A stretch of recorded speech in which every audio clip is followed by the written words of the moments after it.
Clemson's parking situation has become a very evident problem for those who attend and work at Clemson University. As any commuter to campus knows, trying to find parking in the mornings before class can be one of the most difficult parts of the day. Even on-campus residents have to deal with the packed parking lots.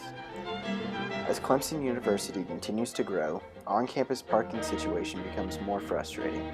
Some students have even resorted to parking in grassy areas near commuter lots in order to make it to class on time.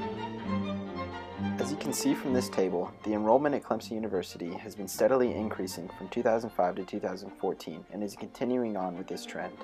All the while, the amount of parking on campus has remained the same. The map shown on the left is the Clemson parking lots in 2001, and when compared to the present-day map on the right, it is clear that the amount of parking has not been increased with relation to the enrollment. One option to increase parking would be to build a parking garage on campus.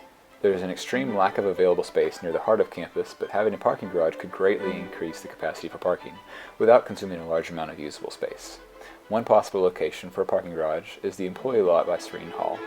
This was suggested by a feasibility study done in 2001 as a reasonable option. Another ideal space for a parking garage is the field between the Strom Thurmond Institute and the Brooks Center. For both locations, there is more than enough space to build a large parking garage that could allow for about 500 parking spots. Along with helping the parking problem during the week, this parking garage can make money for the university by selling tailgating spaces during home football games.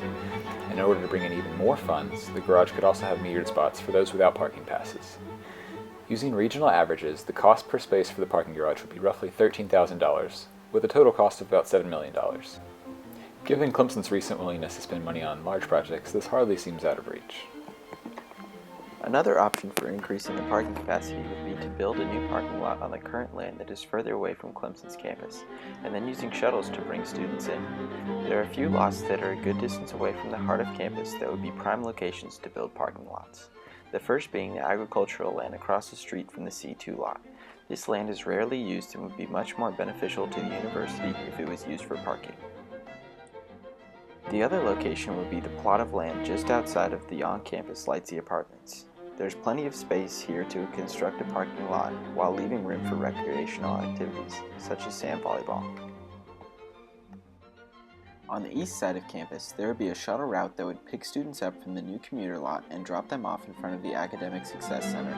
This is a very central location and is a manageable walk to almost anywhere on campus. If the new commuter lot was to be built on the west side of campus, the shuttle route would begin at the new commuter lot and pass by C2, ending in front of the Watt Family Innovation Center, another central location on campus. A third possible solution would be to increase Clemson's carpooling program.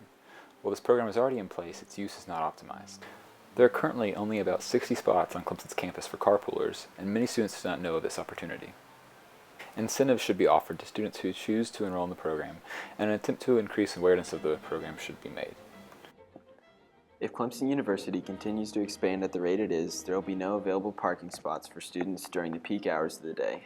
Underclassmen who live on campus will have nowhere to park their vehicles, and Clemson would have a major crisis on its hands. If any of the three options discussed were implemented, it would be much easier to find parking spots on campus, and Clemson's parking problem would be greatly reduced, resulting in a happier campus and less frustration for all involved.